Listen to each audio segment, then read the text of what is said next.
Hay un nombre que toda la Iglesia Católica reconoce. Aparece en los rosarios, en las capillas, en las oraciones de niños y ancianos, en los santuarios más visitados del planeta. Un nombre que suena inmediatamente cristiano, inmediatamente mariano, inmediatamente sagrado.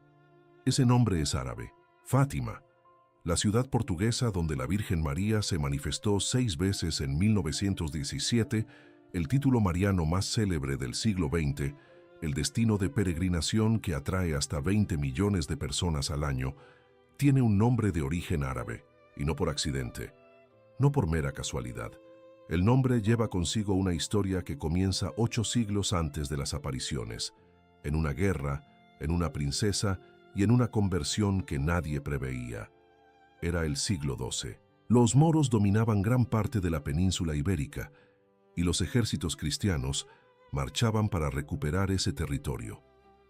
En una de esas expediciones, un caballero templario llamado Gonzalo Hermínguez tomó prisionera a una princesa mora.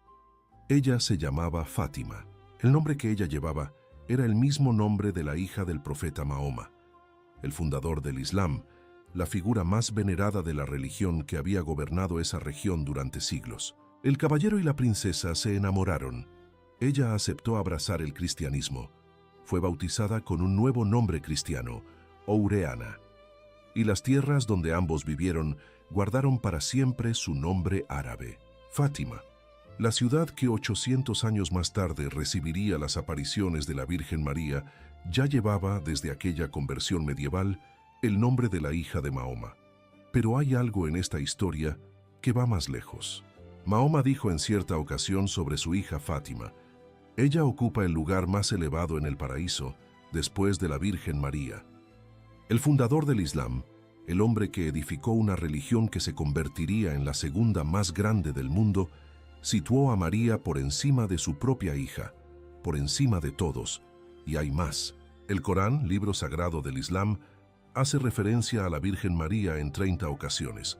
30. El Corán no menciona a ninguna otra mujer por su nombre, ni a Fátima, hija del profeta. El 14 de septiembre de 1917, año de las apariciones, el periódico anticlerical O Século publicó un artículo sobre los niños que afirmaban ver a una señora. El periodista no estaba convencido. El mundo no estaba convencido. Y mientras el mundo dudaba, la ciudad donde aquella señora decidió manifestarse llevaba el nombre árabe de la mujer que el Islam colocó en segundo lugar, después de María. El 13 de mayo de 1917, en esa ciudad de nombre árabe en el corazón de Portugal, 3 niños que pastoreaban ovejas miraron al cielo y vieron una luz. Y lo que ocurrió a continuación transformó el mundo de maneras que nadie en aquella época podía prever. La providencia no elige los lugares al azar. Como veremos, tampoco elige a las personas al azar, ni siquiera los libros, ni los plazos, ni los proyectiles. Hay una oración que cientos de millones de católicos hacen a diario. Está en el rosario, el mismo que las madres enseñan a sus hijos, que los abuelos rezan en voz baja antes de dormir y que forma parte de los grupos de oración de cualquier parroquia alrededor del mundo. La oración es la siguiente: Oh Jesús mío, perdónanos, líbranos del fuego del infierno, lleva al cielo a todas las almas, especialmente a las más necesitadas de tu misericordia. Pocas personas saben que esta oración no existía antes de 1917. No la elaboró un teólogo, no recibió la aprobación de un concilio, no proviene de un documento papal. Durante las apariciones de Fátima, la Virgen María dictó la oración a 3 niños pastores, uno de ellos de apenas 7 años. Jacinta Marto es quien la transmitió al mundo. 7 años. Al pronunciar esas palabras, el fiel que reza el rosario hoy está repitiendo lo que una niña de 7 años escuchó en un campo de pastoreo en un domingo de julio de 1917. Cada vez que alguien pronuncia esas palabras, ya sea en portugués, español, italiano, polaco o cualquier otro idioma, se une a ese momento. Sin embargo, existe otro nivel de esta historia que también es desconocido. Un año antes de las apariciones de Nuestra Señora, en 1916, un ángel se manifestó 3 veces a los mismos 3 niños en la región de Fátima. Ese ángel les enseñó una oración que los obligaba a postrarse completamente en el suelo, con la frente en la tierra, y a repetir las siguientes palabras: Dios mío, creo, adoro, espero y te amo. Te pido perdón por los que no creen, no adoran, no esperan y no te aman. La mayoría de los devotos cree que Fátima comenzó el 13 de mayo de 1917. Todavía no había comenzado. Los 3 niños ya habían sido instruidos por un ángel durante un año cuando Nuestra Señora hizo su primera aparición. Ya estaban acostumbrados a postrarse, ya habían aprendido a rezar, ya estaban listos. En esa aparición, el ángel les declaró: los corazones de Jesús y de María tienen planes de misericordia para vosotros. Ofrezcan continuamente al Altísimo oraciones y sacrificios. Fátima creó 2 oraciones que se convirtieron en parte de la rutina de millones de personas alrededor del mundo. Muchas veces, esas personas recitan de memoria 2 oraciones sin saber de dónde vienen, sin saber que una fue dictada por un ángel y la otra por una niña de 7 años. ¿Cuántas cosas rezamos sin entender lo que significan? ¿Cuántas palabras repetimos sin darnos cuenta de que tienen un origen, un momento, una niña de rodillas en un campo de pastoreo que las escuchó por primera vez? Esta es la pregunta que Fátima plantea, no solo en relación con las oraciones, sobre todo lo que consideramos nuestro, sin cuestionar su origen. Todo niño que participó en la catequesis aprendió que Nuestra Señora de Fátima pidió oración y penitencia, pidió el rosario, pidió la conversión. Son respuestas correctas. También son respuestas parciales, porque existe un pedido de Fátima que la mayoría de los fieles conoce como una frase, pero que rara vez se comprende como un pedido concreto. En su tercera aparición, el 13 de julio de 1917, la señora presentó a los niños una visión del infierno. Luego, cuando los niños recuperaron el aliento, pronunció las siguientes palabras: para salvar las almas, Dios desea instaurar en el mundo la devoción a mi inmaculado corazón. Si siguen mis instrucciones, muchas almas se salvarán y habrá paz. De lo contrario, Rusia diseminará sus errores por el mundo, causando guerras y persecuciones a la Iglesia. Ese es el pedido principal de Fátima. No es un patrón, no se trata de una devoción facultativa, se trata de una solicitud que tiene nombre, destinatario y condiciones. La señora solicitó que el Papa, en comunión con todos los obispos del mundo, consagrara Rusia a su inmaculado corazón, un acto litúrgico particular, realizado por un agente específico y con un contenido específico. Y ese pedido no fue atendido, no porque nadie escuchara, porque cumplir esa orden era mucho más complicado de lo que parecía. Requería que un papa convocara a todos los obispos del mundo para una consagración simultánea. Requería valentía política en un periodo de guerras, comunismo y enormes presiones diplomáticas. Requería que la Iglesia tuviera fe suficiente para actuar. Las apariciones fueron oficialmente reconocidas como auténticas por el obispo de Leiria en 1930. El mensaje había sido validado. La solicitud permanecía pendiente. El tiempo pasó, décadas. La Segunda Guerra Mundial ocurrió, exactamente como la señora había previsto en caso de que el pedido no fuera atendido. En 1942, el Papa Pío XII consagró el mundo al Inmaculado Corazón de María. Sin embargo, no hace referencia específica a Rusia, no junto con todos los obispos. La respuesta fue incompleta. La hermana Lucía, única pastorcita superviviente de las apariciones hasta 2005, escribió durante varias décadas que la solicitud no había sido atendida conforme la señora lo había pedido. La solicitud seguía pendiente. Mientras el pedido permanecía sin respuesta, un sacerdote francés falleció en 1716, dejando un libro sobre María que nadie leería durante 130 años. En 1920, un joven polaco nacía en una pequeña ciudad llamada Wadowice, sin imaginar que un día cargaría tanto el peso de un libro olvidado como el de un pedido sin respuesta. La providencia no tiene prisa, pero tampoco olvida. Francia, año 1712. Un sacerdote llamado Luis María Grignon de Montfort redacta una obra. No es un sacerdote conocido, no tiene catedral, no tiene cargo, no tiene el respaldo de obispos influyentes. Es el segundo hijo de una familia pobre de Bretaña que tiene 17 hijos. Para costear sus estudios en el seminario de París, velaba a los muertos por las noches, una de las pocas actividades que generaba algo de dinero, pues nadie quería hacerlo. Llegó a París en tan precaria situación que enfermó de desnutrición y tuvo que ser internado. Todos pensaban que moriría. Él sabía que aún no era su momento. Tras ser ordenado sacerdote en 1700, Montfort dedicó 16 años de su vida a recorrer Francia a pie, predicando sobre María a los pobres, a los enfermos y a quienes eran rechazados por la sociedad. Obispos envidiosos de su éxito lo desterraron de sus territorios. El rey Luis XIV ordenó la demolición de un imponente calvario que Montfort había erigido con la ayuda de los fieles al término de una misión. Al recibir la noticia, Montfort declaró ante las miles de personas presentes: «Si no podemos levantar la cruz aquí, levantémosla en nuestros corazones». Y se fue a pie. Montfort escribió un libro en 1712, cuando tenía 39 años. Era conocido como Tratado de la verdadera devoción a la Santísima Virgen.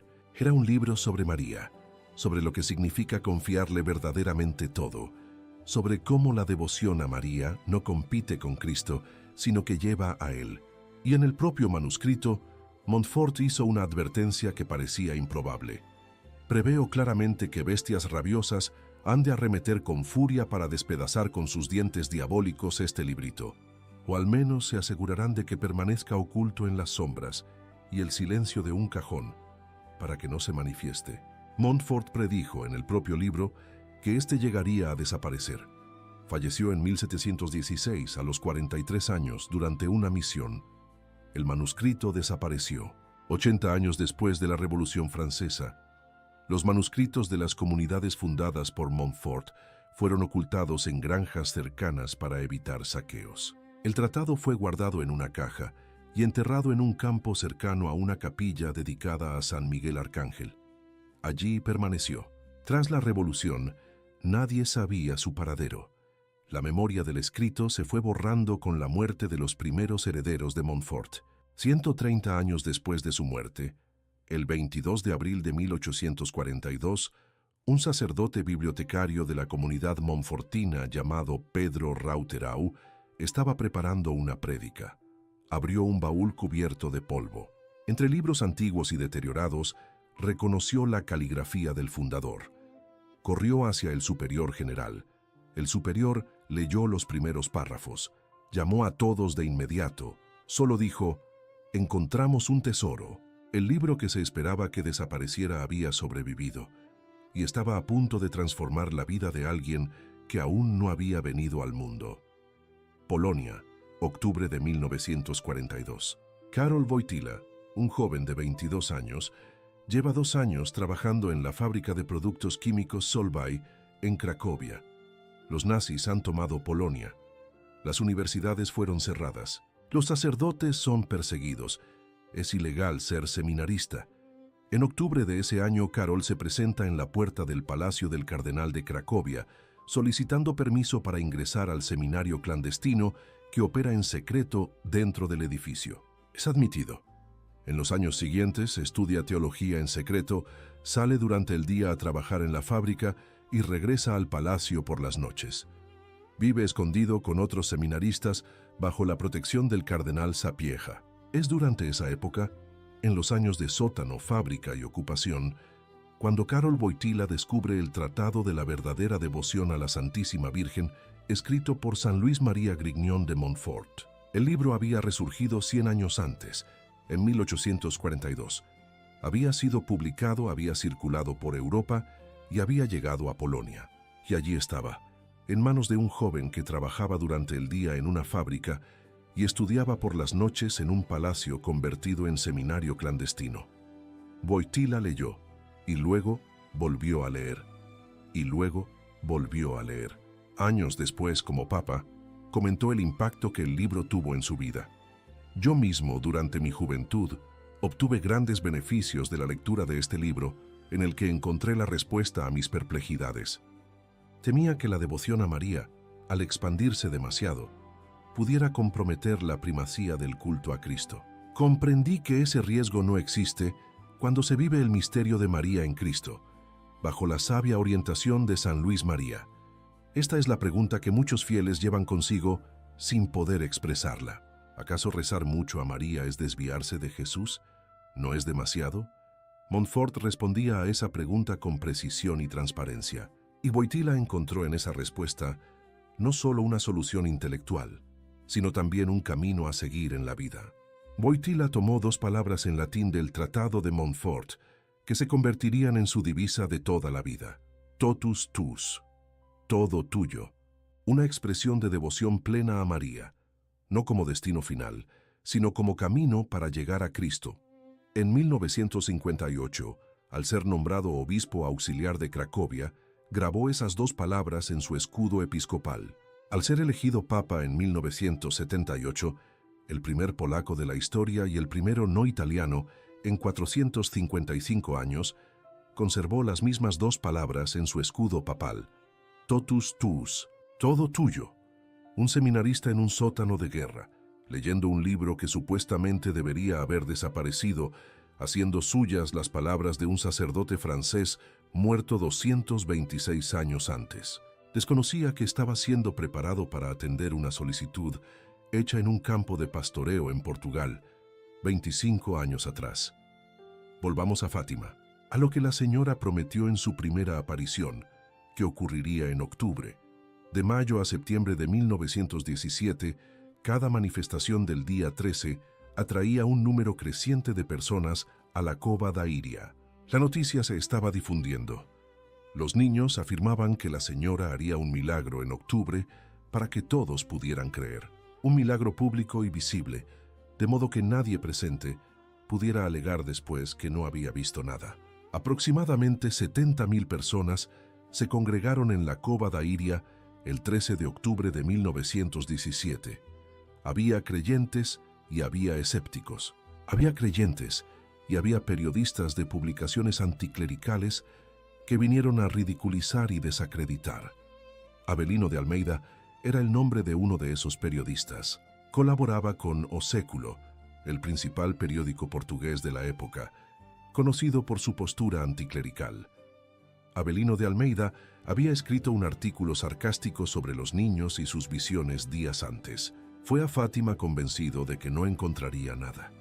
Tras una intensa lluvia que dejó a la multitud empapada, las nubes se disiparon al mediodía, y el sol, visible a simple vista sin dañar la vista, comenzó a girar sobre sí mismo, emitiendo rayos de colores variados en todas las direcciones: rojo, naranja, amarillo, verde, azul. La multitud contemplaba los colores inundando el campo, los árboles, las vestimentas y los rostros. Luego, el sol pareció precipitarse hacia la tierra, zigzagueando como si estuviera a punto de caer. La multitud se arrodilló. Muchas personas gritaron, muchas personas rezaron. Duró aproximadamente 10 minutos. Cuando terminó, las ropas que estaban mojadas por la lluvia ya estaban secas. Al día siguiente, Avelino de Almeida publicó un reportaje que comenzaba con las palabras: vi el sol brillar. Un periodista anticlerical que vino a desmentir escribió eso. El fenómeno fue visto a decenas de kilómetros de distancia por personas que desconocían lo que estaba ocurriendo en Fátima en ese momento. En su última aparición, cuando Lucía preguntó nuevamente quién era aquella señora, ella respondió: soy la señora del Rosario. Este es un aspecto que muchos devotos desconocen. El nombre completo de Nuestra Señora de Fátima es Nuestra Señora del Rosario de Fátima. Esto se debe a que el último pedido que hizo en su última aparición fue precisamente ese, el Rosario. La oración que Montfort había proclamado por toda Francia 2 siglos antes. La oración que los niños ya recitaban a diario desde la primera aparición. Las manifestaciones concluyeron aquel 13 de octubre. El mensaje había sido transmitido. El milagro ocurrió ante 70.000 personas. La solicitud de consagración había sido registrada, y la solicitud seguía sin respuesta. En una región de Europa, un bebé de 2 años llamado Karol Wojtyla comenzaba a dar sus primeros pasos. Existe algo que la mayoría de los devotos conoce sobre Fátima, pero que no comprende del todo: los 3 secretos. En este contexto, secreto no se refiere a una información confidencial. Significa revelación, algo que la señora confió a los niños y que solo podrían divulgar en ocasiones específicas. El primer secreto consistía en la visión del infierno que la señora reveló a los niños en julio de 1917. Jacinta, de 7 años, nunca logró recuperarse del todo de aquella visión. Pasó el resto de su breve vida, murió a los 10 años, ofreciendo sufrimientos por la conversión de los pecadores. El segundo secreto era una profecía. Si la humanidad no se convertía, una guerra aún más devastadora que la Primera Guerra Mundial tendría lugar. Rusia diseminaría sus errores por el mundo. Y había la solicitud: consagrar Rusia al Inmaculado Corazón de María. El tercer secreto, sellado y escrito por la hermana Lucía en 1944, fue redactado por orden de su obispo. Ella pidió que no fuera divulgado antes de 1960. El texto fue leído por el Papa Juan XXIII en 1960. No lo divulgó. Pablo VI lo leyó en 1963. No lo divulgó. En 1978, el cardenal polaco Karol Wojtyła fue elegido papa, adoptando el nombre de Juan Pablo II.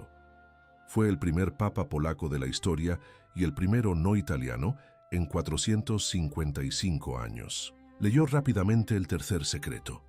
No le prestó demasiada atención. El tercer secreto presentaba una visión en la que un obispo vestido de blanco camina por una ciudad devastada, pasa entre cuerpos de mártires y es alcanzado mortalmente por una serie de disparos. Juan Pablo II fue alcanzado por disparos en la Plaza de San Pedro el 13 de mayo de 1981, exactamente 64 años después de la primera aparición de la señora en Fátima, a la misma hora. Despertó en el Hospital Gemelli tras la cirugía realizada por los médicos, quienes no creían que el paciente fuera a sobrevivir, y pidió que le trajeran el tercer secreto. El cardenal Stanisław Dziwisz, secretario personal del Papa, recuerda que permaneció en silencio durante un largo rato tras la lectura. Luego dijo solamente: 2-13 de mayo, uno en 1917, otro en 1981. El secreto hablaba de un papa que había sido baleado. El papa que leyó el secreto acababa de sufrir un atentado, en la misma fecha, de inmediato. El obispo vestido de blanco, mencionado en el texto de 1944, era él, y había pasado toda su vida preparándose para ese instante, influenciado por un libro de 1712 que detallaba la consagración total a María. El mismo Juan Pablo II, que en el lecho del hospital, con las heridas aún abiertas, proclamó en voz alta: «A ti, María, repito, totus tuus ego sum», todo tuyo. Las palabras de Montfort, pronunciadas en el hospital donde los médicos habían operado sin esperanza. Fecha: 13 de mayo de 1981. Las 5:17 de la tarde. La plaza de San Pedro está repleta. El miércoles es el día de la audiencia general. Juan Pablo II recorre entre los fieles en su vehículo descubierto, el papamóvil, sonriendo, bendiciendo y tocando a los niños que extienden los brazos. En Roma es una tarde primaveral. Mehmet Ali Akça tenía 23 años. Era turco, miembro de un grupo terrorista, evadido de una penitenciaría donde cumplía condena por homicidio. Había llegado a Roma 3 días antes. Había un plan. Sentado en la plaza, escribiendo postales, esperaba. Cuando el papamóvil se aproximó, Akça se levantó, avanzó y disparó desde una distancia de 4 metros. Juan Pablo II fue alcanzado por balas en el abdomen, en el codo derecho y en el dedo índice izquierdo. El Papa cayó en el vehículo. Dziwisz, su secretario, lo sostuvo. Durante el trayecto de 15 minutos hasta el Hospital Gemelli, Juan Pablo II recitó en polaco, en voz baja e ininterrumpida: «Jesús mío, Madre mía». En el hospital, al recuperar brevemente la conciencia antes de la cirugía, hizo un pedido a los médicos: que no le retiraran el escapulario de Nuestra Señora del Carmen durante el procedimiento. La operación duró más de 5 horas. Los cirujanos extirparon 55 centímetros de intestino. La bala pasó a pocos milímetros de la arteria principal. Si se hubiera desviado un poco más, Juan Pablo II no habría sobrevivido. El cirujano principal, el profesor Francesco Crucitti, admitió posteriormente que realizó la operación sin creer que el paciente sobreviviría. Años después, Acca hizo una declaración enigmática. Disparé desde 4 metros. No había margen para el error. Sin embargo, falló. Al recuperarse, Juan Pablo II comentó sobre el incidente. Una mano disparó y otra guió la bala. 5 días después del atentado, aún hospitalizado durante la oración del Ángelus en su habitación, Juan Pablo II declaró públicamente: «Rezo por el hermano que me hirió, a quien he perdonado sinceramente». 2 años después, en Navidad de 1983, lo visitó personalmente en la prisión de Rebibbia, en Roma, donde Acca estaba detenido. Los dejaron solos en una celda durante aproximadamente 20 minutos. Nadie supo lo que se dijo. Al salir del lugar, Juan Pablo II declaró que había tratado al agresor como a un hermano. Juan Pablo II visitó Fátima por primera vez el 13 de mayo de 1982, exactamente un año después del atentado. Entró en la capillita de las apariciones, el lugar preciso donde la señora se manifestó en 1917. Depositó a los pies de la imagen de Nuestra Señora la faja blanca que vestía el día del atentado, manchada con su propia sangre. Permaneció en silencio durante un largo rato. Luego se dirigió a las personas presentes. ¿Sería posible olvidar que el evento en la Plaza de San Pedro ocurrió el día y a la hora en que, hace más de 60 años, tuvo lugar aquí la primera aparición de la Madre de Cristo? Percibí aquella notable protección materna, pero aún quedaba algo por hacer con la bala. El 25 de marzo de 1984, Juan Pablo II presidió en la Plaza de San Pedro la consagración del mundo al Inmaculado Corazón de María, junto con todos los obispos del mundo. Ese día fue finalmente atendido el pedido que Nuestra Señora había hecho en Fátima en julio de 1917. El pedido que durante décadas no había recibido una respuesta completa y que la hermana Lucía había reiterado a lo largo de los años. Posteriormente, la hermana Lucía confirmó que el acto fue realizado conforme lo había solicitado la señora. Ese mismo día, Juan Pablo II entregó un objeto al obispo de Leiria, Fátima. Era el proyectil del ataque. La bala que alcanzó el abdomen de Juan Pablo II el 13 de mayo de 1981, pasando a milímetros de la arteria principal, fue extraída por los cirujanos tras 5 horas de cirugía, sin creer que el paciente sobreviviría. Esa bala fue entregada al obispo de Fátima e incorporada a la corona de oro de la imagen de Nuestra Señora en la Capillita de las Apariciones, en Portugal. Permanece allí hasta el día de hoy. Quien visita Fátima y observa aquella corona puede ver la bala incrustada en ella. El metal que debería haber matado a un papa está en la corona de María. Ahora consideremos el hilo completo, de una sola vez desde el principio. En 1712, un sacerdote llamado Montfort escribió un libro sobre María, previendo que sería ocultado. Falleció en 1716, a los 43 años. El libro estuvo desaparecido durante 130 años, enterrado en un campo en Francia.